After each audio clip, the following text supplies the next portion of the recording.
When Larry called me to talk about this award and needing to give a receiving speech, he said it might be emotional. You were very right. Mr. Minister and colleagues and guests, as I reflected on this honor and considered how to thank you and who to thank, I was reminded of several individuals and groups to whom I owe my thanks and appreciation. First of all, thank you to the Minister and Department of Education and Early Childhood who sponsored this award. I also wish to extend my thanks to my family.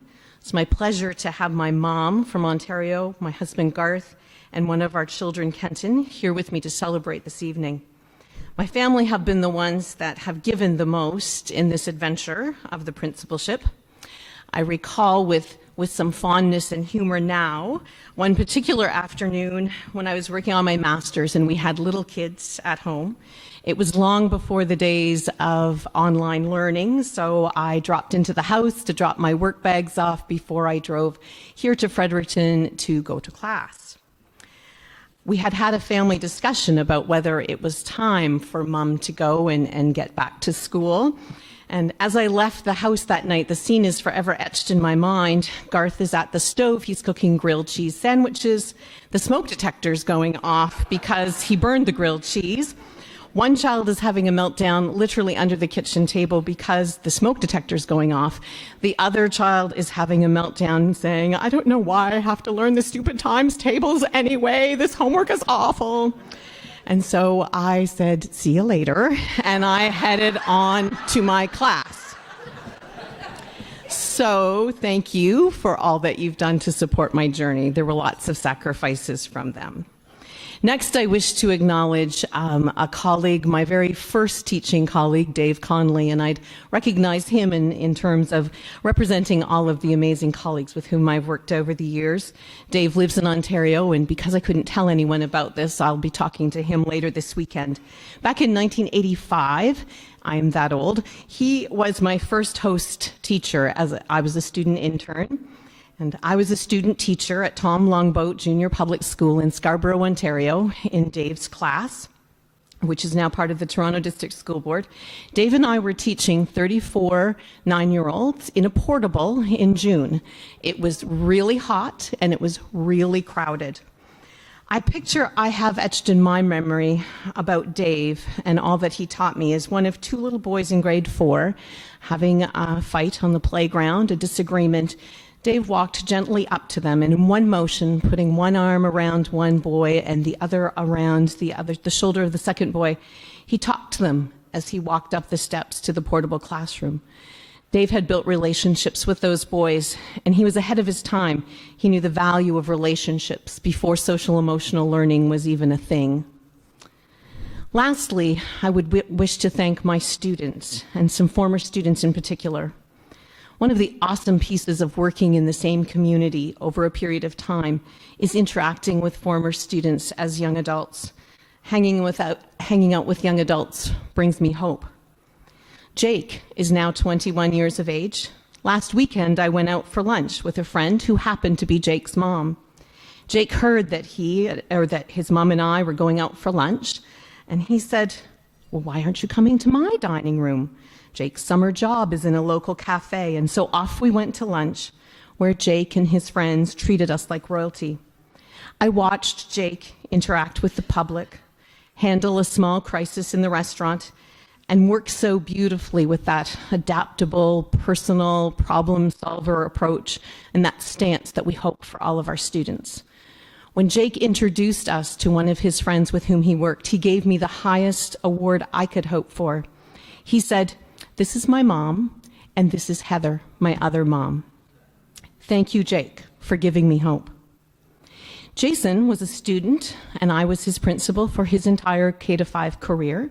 He and I had plenty of time to spend together. He gave me a run for my money in almost every way, almost every day. He had lots of things going against him and was at risk for all sorts of difficulties. Fast forward to a couple of years ago, Jason was 22, and I had lost track of him. I was driving to St. John one day and got a call from a friend. Jason was in intensive care. His prognosis wasn't great. I found them that day at the St. John Regional Hospital, and I had to do some fast talking to convince them that I could get into intensive care. And when I walked into the area where Jason was, he was lying in a bed all by himself. He was completely alone. He sort of did a double take and squinted his eyes, looked at me. Now, I'm tidying up the language to keep it PG, but he said, "Mrs. Bell-Williams, why would you come here and see me after I gave you such a hard time all those years?" I looked at him and I said, "You know, buddy, sometimes when kids give teachers a hard time, it pushes us to work even harder and love you even more."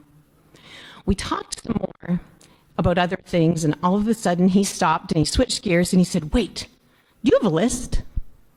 And I was thinking back to our conversation. I said, "A list?" He said, "A list of all those students, all those kids that gave you a really hard time." I stuttered a bit and said I had a list of noteworthy students in my head.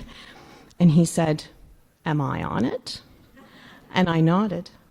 He said with a gleam in his eye that I'll never forget, "Did I make the top 3?" I said, "Yep, you did." He mustered his energy, as sick as he was, and he did, "Yes." I'd love to say Jason's story has a fairy tale ending. He is a very sick young man, and I do interact with him periodically, but most of all, I want to thank Jason and others like him for keeping it real, for pushing me to be all that I can be, and for giving me hope, again, like Jake, in even the very desperate circumstances of his life.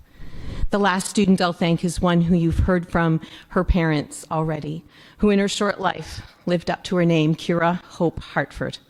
Kira was a student at MES for kindergarten, grade 1 and grade 2.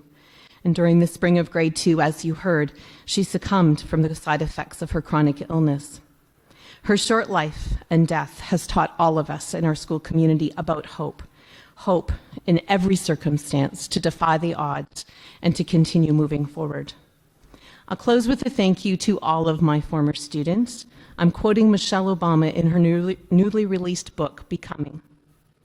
Thank you to all of the young people that I've encountered over the years, to all of the promising young souls that touched my heart over those years, to those who helped my garden grow, to those who danced, sang, cooked, and broke bread with me, to those who remained open to the love and guidance I had to give, to those who gave me thousands of warm, delicious hugs, hugs that lifted me up and keep me going. Thank you for always giving me a reason to be hopeful.